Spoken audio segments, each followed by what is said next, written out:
Yes, one of the things we're going to debate today, I think, is the difference between hubris, subclinical narcissism, and clinical narcissism. So let me illustrate the different meanings. If an academic shows you a slide of his books, it possibly means he's hubristic. If he shows you 2 slides, he's definitely hubristic. If he shows you 3 slides of his book, he has subclinical narcissism, but 4 proves that he is a clinical narcissist. I'm very interested in this topic of management derailment and why leaders cock up and fail. And I started becoming interested in this about 10 years ago. But I want to make a distinction right at the beginning because it relies on a book by an ex-colleague of mine, Norman Dixon, who was a military psychologist. And he wrote a book called The Psychology of Military Incompetence. I want to make a distinction between incompetence and derailment. And I think that's also the distinction between the public and the private sector, but we'll worry about that a little later. I think people who derail and fail as leaders, at least in some sectors, can be incompetent. He was interested in British military history, the fall of Singapore, the Battle of Ishlantwana was Percival responsible for Singapore. And his analysis was that these leaders didn't have something. They were short of something. Perhaps it was courage, perhaps it was intellect, perhaps it was analysis, but they didn't have it. On the other hand, I think that managers fail and derail predominantly not because they don't have enough of something, but rather they have too much of something else. And that's where we get to the point of narcissism and self-esteem. If there are 70,000 books in the British Library with the word leadership in the title. If you read one for the rest of your life, one a day for the rest of your life, most of you wouldn't get through them. There's very few, like there used to be only 5 books on happiness and 26,000 on depression. But the work started about 10 years ago, looking at management failure and derailment. And what is surprising is if you look at that statistic, the answer is 50% of managers fail or derail. Yes, you're going to say to me, well, then what does failure and derailment mean? Well, there are many definitions. One is that you are sacked. Of course, in the BBC, you're not sacked, you stand aside. If you're in the Houses of Parliament, you resign to spend more time with your family. But in many organizations, you're sacked. And I have a report here called Bailed Out, Booted, and Busted. It's a very good report from the Institute of Policy Studies, listing the number of American CEOs who've been sacked and the consequences of that for their organizations. Suffice it to say, if you look at, it was Enoch Powell said every political career ends in disaster, it's possibly true of management as well. There are a huge number of managers cock up and derail and fail. And my question is why? Well, there's no shortage of reports on people, what they think is a bad manager. There are a number of these little qualitative studies which look at that sort of issue. What I want to look at is the costs of this, but the causes and the manifestations of this. And I want to cross from the murky world of psychology to the yet murkier world of psychiatry. These are estimates by Robert Hogan in 2007, very out-of-date figures, on the costs of derailment and the costs of management failure. There's lots of costs, intellectual costs, social capital costs. It was said that every time Anita Roddick came on television, the share price went down, that there are easy ways to measure, or not that easy ways, but there are empirical ways to measure management failure and derailment. I think there are 3 important issues. I've got lots of slides, but a few of them are quite important, and this is one of the more important ones. And it's the question of why does this happen? Why is it that we appoint people who seem to have sparkling careers, who seem to be very, very good at what they do, and yet, in due course, they fail and derail? When we look back, particularly at some of the more spectacular banking characters, when we look back, all the signs were there. But the question is, why does it occur? Why do people select and appoint those who later derail, mainly through hubris? Well, I'm going to talk about the problem of selecting in and not selecting out. The second issue is the assumption of linearity, that there is a linear relationship between some competency and success rather than curvy linearity, and the possibility that there is a dark side to bright side traits. This is how you become a consultant, to do a 2x2 like this if you're thinking of doing this.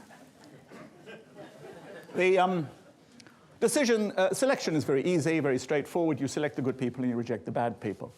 It's clearly not that easy because if we look at the divorce rate statistics, is a good example of this. But what most people do in organizations is they only select in.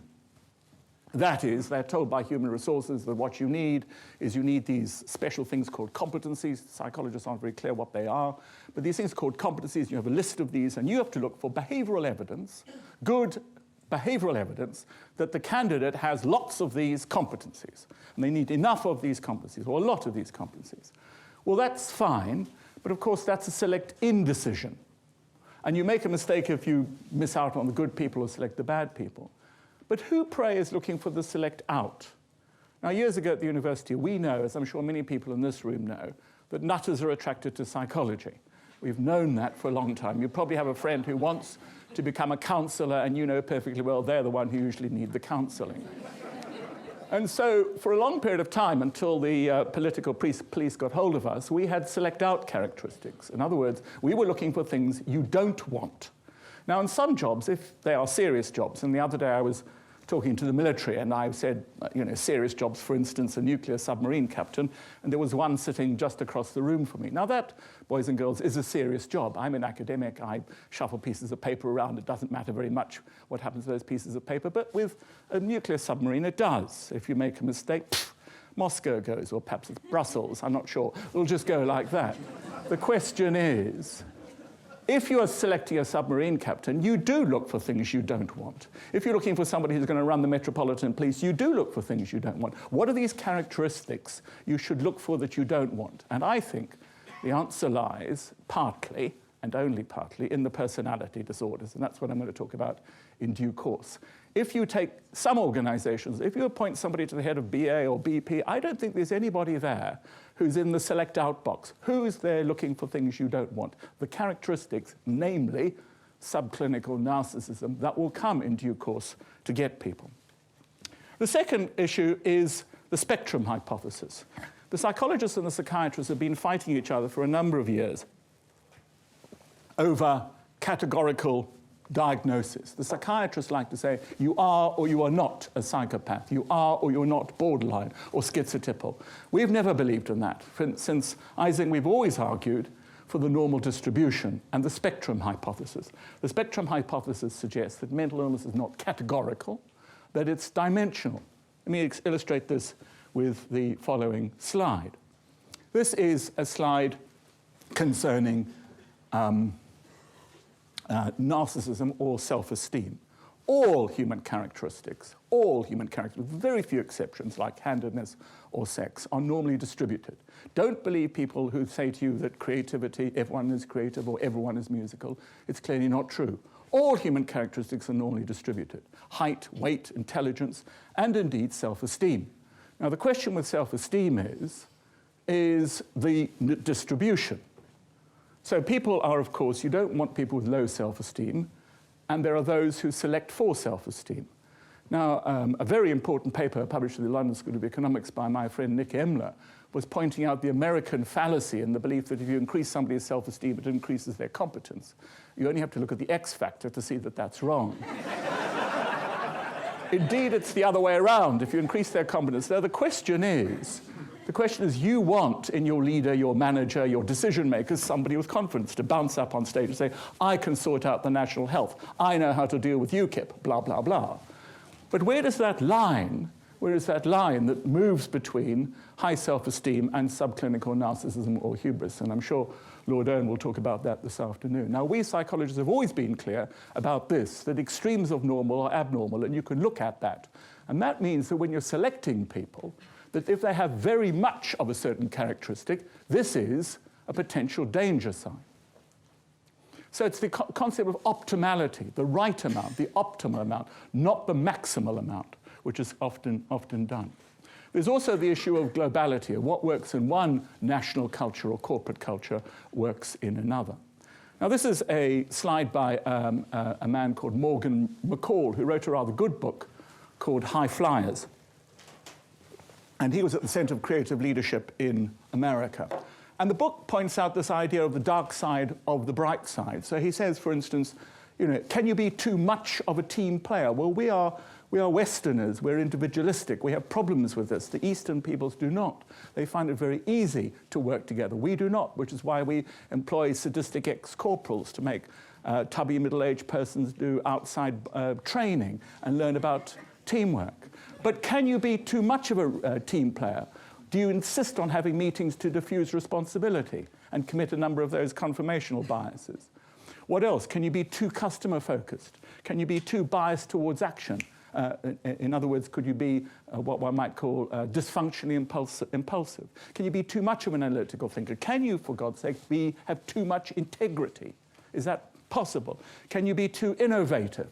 Can you be to have too much global vision? I think one of our ex-prime ministers has a lot of that at the moment. And paradoxically, can you be too good with people? Well, his argument is yes. With each of these, you can see when a person has a great deal of this good characteristic, it turns out to be a bad characteristic. That's the idea of too much of a good thing. Now, this is an important slide, but I'm going to rush over it quite quickly. And people will make critiques of psychologists, saying that we are, to a large extent, we rush to the dispositional, meaning that we tend to explain errors, problems, in terms of the characteristics of individuals. So you explain the whole of the collapse of RBS with Fred the Shred. It was his issue that caused the whole bank to collapse. Well, clearly that's not the case. And my friend Tim Judge, who I think is without doubt the best applied psychologist alive, has written a very important paper in the Leadership Quarterly Journal, which he points out that for fire you need heat and light and fuel. And for management derailment, you need three things. You need your toxic, hubristic, psychopathic leader, but you need other things as well. You need the environment. You need the unregulated environment. You need the environment where people can get away with stuff to make them successful as a derailer. But also, you need people to go along with it. You need them to go along with the leader. If people had been rejected a hubristic leader, he or she would not be successful. So these three components are essential. Looking just, as I'm going to do, at the intra-psychic variables inevitably means I'm underplaying some of these other important characteristics. Now, I'm not going to talk about that. This is the second most important slide I'm going to deal with. And it's this. The psychiatrists and the psychologists, how am I doing? Oh, I can slow down. The psychiatrists and the psychologists have been arguing with each other for a long period of time, particularly about the personality disorders. And for those of you who know about this, DSM-5 has just come out. It cost me £80. It's not that different from DSM-4. But for those of you who don't know what I'm talking about, it's how the psychiatrists diagnose or come up with a classification. So some of the personality disorders have disappeared. So passive-aggressive disappeared as a personality disorder between DSM-3 and DSM-4. They wondered whether my personal personality disorder, I have hysterical personality disorder, which you can probably see, that this disorder should not be in DSM-5. But the big issue was, of course, the poor reliability of diagnosis, that one psychiatrist will give a diagnosis rather different from another. It's equally true of psychologists, but the reliability of diagnosis is everything. And the psychiatrists get away with it in terms of calling it comorbidity. But it's not good enough. But what they've done, and I think this is the slide that says everything, the question is, and you can read this in the Journal of Personality Disorders, that underlying all the personality disorders, particularly hubris, are three characteristics. The first is troubled relationships. Psychopaths, borderline, schizotypal, and indeed narcissists can't maintain healthy, happy, long-term in and outside work relationships. It is a powerful indicator. Can these people at any stage in their life maintain, sustain, initiate happy, healthy relationships? And the answer is ding, ding, ding. If they can't, your light should go on. The second is the extent to which people are self-aware. Most management training courses try very hard to give people questionnaires to make them self-aware about their strengths and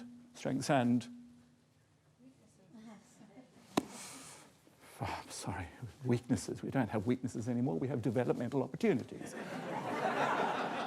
And so that doesn't, about the issue of self-aware, I'll show you about that in a minute. And the third thing is adaptation to change. We all have to change, and the question is, are you able to deal with change normally, healthily, and adaptively? So these are the three characteristics which I think underline all management derailment. One, they can't do relationships. Go through each of the personality disorders, there are problems with each and every one, and dramatically so. Two, do they know who they are? And three, can they adapt to change? Now, I thought I'd show you this because this is quite amusing, and I did it last week for my students. I show them this is called the normal distribution, and this is intelligence. So I say to my students, how bright are you? Now, don't do hubris, which boys do, and don't do humility, which girls do. How bright are you? What's your score? And you explain the score. And so they make an estimate of their own intelligence. And we debate about fluid and crystallized and blah, blah, blah intelligence. And then I say, right, now we're going to give you the test. So we have the actual score, and we have the estimated score. So I know now whether your actual score and your estimated score are different one from another. And of course, what you find is the correlation is really rather bad. There are people who think that they're cleverer than they are, and vice versa. But of course, there are always, and these are the interesting people, called outliers. There are very clever people who don't think they're very clever, and they're not very clever people who think they're very clever. And so what are very clever people who don't think they're clever called? Girls.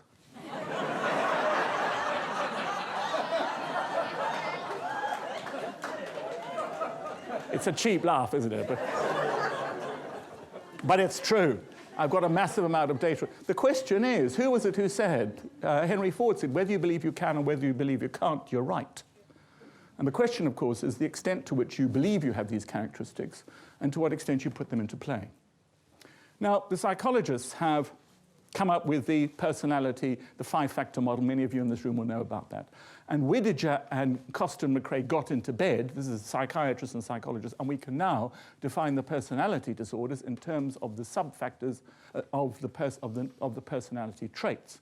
So we know the characteristics of successful people, that they are stable, resilient, that is low on neuroticism. It doesn't matter about introversion, extroversion, as long as you can look like an extrovert. Openness is important. Agreeableness, paradoxically, negatively correlated with success as a leader. Negatively correlated, nearly always because of the ability to confront poor performance.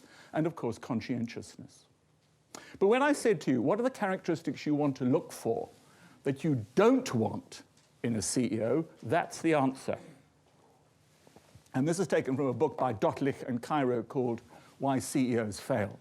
And those are the English words for the personality disorders. So we have arrogance, which is, of course, classic hubristic behavior. When I lecture my generals, I always ask them the question, what are the things you want to select out? And they put up their hands always and say arrogance. They're super sensitive to arrogance. They're not super sensitive to arrogance in the City of London, I fear. They might be super sensitive to other things. Now, this is a very noisy slide, but it doesn't matter that you can't read it. I'm sure you can get these slides later. What we have over there are the personality disorders in psychobabble. Then we have the Hogan Dark Side Inventory, which some of you will know. This is a book by Oldham and Morris, a very good book. Oldham is the world's expert on personality disorders. He's the editor of the journal. This is by a clinical psychologist, and there's Dotlich and Cairo. And what they're trying to do is they're trying to explain to non-professional people what these things mean. And so we have the terminology changes slightly. And I want to spend a little bit of time on a narcissistic personality disorder. Interestingly, what the psychiatrists have done is they've got a higher order structure. And they talk about paranoid, schizoid, and schizotypal, which are odd and eccentric, dramatic, emotional, erratic, antisocial, borderline, histrionic, and narcissistic. These are the dangerous ones. And I'll show you some data in 1 second, versus anxious and fearful. So we can cluster the personality disorders in terms of these this higher order factor structure. If you don't like the terminology, if it's too complicated, remember Karen Horney, a very famous German psychoanalyst who went to America. And she said essentially people move away from, towards, or against others. And it's those who move against others, the antisocial, which is another word for psychopath, borderline, histrionic, and narcissistic. It's that combination of disorders that are the ones that lead mostly to a failure. So I want to say a little bit about just two of these disorders. I've had to edit my slides somewhat. Some of you might have been interested. I think there's a copy of the book outside, a wonderful book called Snakes in Suits, subtitled When the Psychopath Goes to Work. And there is now, and I know people in the audience here who are experts on this who might be talking, there's a considerable interest now working from the work of Lilienfeld, whose work I strongly admire, on what is called the normal psychopath. You see, for us, for many people, the psychopath is the shower scene and the man with the knife, and you expect to be murdered by a psychopath. As I said, the psychologists have said that this is a dimension and that there are people who are clearly psychopathic.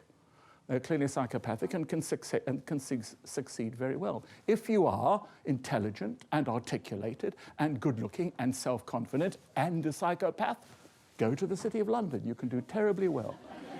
If you are dim and ugly and inarticulate, there's not as many jobs available for you. So say a few words about psychopaths. This is some data. This is data. These are the personality disorders. And this is data. It's only correlational data, and the N's not very big, but it's on leadership. And what you can see is that they are all they're clearly negative. And there's narcissism at the top. The question, of course, with antisocial personality disorder is what are the characteristics associated with it? And there are a number of these. I've tried to take DSM-4 and turn it into English. The one characteristic that is always the abiding characteristic, and it comes from that wonderful book by Cleckley called The Mask of Sanity, published in 1949. It's superego, no conscience. It's the lack of conscience.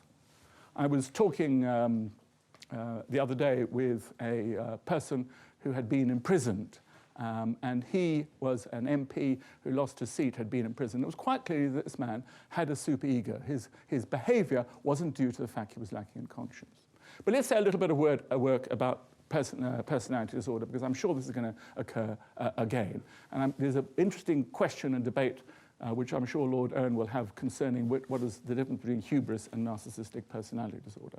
Now, the psychiatrists have made a distinction between grandiose narcissism and vulnerable narcissism, and there are all sorts of little distinctions within that. But the question is, what are the characteristics? Well, there's the grandiose sense of self-importance, which you expect. There's a preoccupation with fantasies of success. They believe that they are special, unique, unlike anybody else. They always want the success of admiration and respect from everybody else. They have a sense of entitlement, which is very noticeable in young people with vulnerable personality disorder. Worse, that they take advantage of others to achieve their own ends. That's why they don't have very good relationships. Think of the fashion industry. You have to be a clinical narcissist to be successful there. They lack empathy because they're not interested in you. You should be interested in me, which is why I'm a bad leader. It's all about me. I have the magic dust. I have the special requirements. I can deal with this problem. I'm not interested in you. Your job is to worship me and thank me and be grateful for me. And that is why, of course, they have such bad relationships. And curiously, they can be highly envious. I can see you're worried, envious of others. Let me show you a little bit of data. I don't know if you can see this. What I've done is I've highlighted bold and mischievous. I'm using here the Hogan measure of the personality disorders, and bold is his word for narcissistic, and mischievous is his word for psychopath. And what we're looking at the top there, this is a regression, but there are also correlations. And I'm not accounting for anything like 80% of the variance. I can account for 47% of the variance, which I was very pleased by. But the question there is management potential. So we've got here many thousands of people. I can't remember how many thousands of people. We've got a measure of their management potential. And the question is the scores on these characteristics. And what you see, particularly with sales potential, what the shock is that the more narcissistic you are, and the more psychopathic you are, the more you are regarded as potentially good management material, which is why the issue of select out is important, not being aware of this. The the executive who bounces up on stage and says, I can kick ass, as the Americans say, ring, ding, ding, that's mischievous, and I can do it with my background, ding, ding, ding, worry, because these might be some of the signs. I did a nice little study, still in press, on the difference between the public sector and the private sector with regard to these dimensions, which is why I say I don't think in the public sector you might get much of this. Why? Because it's so well regulated. Where you have a highly regulated organization, for all sorts of reasons, whether the regulation's good or bad, you're unlikely to get derailment, you're likely to get incompetence. But where the rewards are high, the excitement is high, the environment is conducive, the environment is unregulated, then you're going to get, in the private sector, these characteristics. So, finally, yes, I can see you are looking at your clock. What's the organizational? And I take this slide from McCall. Why is it that so many of our leaders turn out to be hubristic? Why is it so many of them, their careers end in failure and derailment? And he says this: first of all, high flyers are anointed and fast-streamed. That is, you have the talent group. Well, in your talent group are your narcissistic psychopaths, of course. They're the highly talented ones, and their faults and limitations are forgiven. It's what Belbin calls allowable weaknesses. Yes, yes, yes, we know he's got a problem with this. Just get him a coach. Well, you try coaching somebody who's narcissistic. They think they should be coaching you. And then, because of their wunderkindness, if there's such a word, they are fast-tracked to success. They are fast-tracked up the organization, and it is there and then that their derailing flaws are noticeable. So, what to do? You need to do a serious biodata and reference check. When you look back at narcissistic leaders who have failed, all the clues are there, I promise you. I've just done a book called Revealed. It's available outside along with a number of my other books, but it's about, only 4. It's about scraping stuff off the web and looking at the characteristics. We've done various people. Mrs. Thatcher was one of them, and a few other people who had to remain nameless. And it's there. If you look at the biography, you can see the incidents. Can they do relationships? Are they self-aware? How have they dealt with change? Then I think one consider looking at dark side measures. In other words, when you're in this business, when you're in the selection business of people, you need to look for this. I think it's something that behoves you and the organization to look for evidence of things that you don't want. Beware excessive confidence and charm. These are things which are beguiling. And if you watch interviews, the good-looking, the articulate, the self-confident, very low, super-egoed individual interview brilliantly and get in. And of course, I think, if necessary, get somebody in the select out box to help you with that. Thank you very much.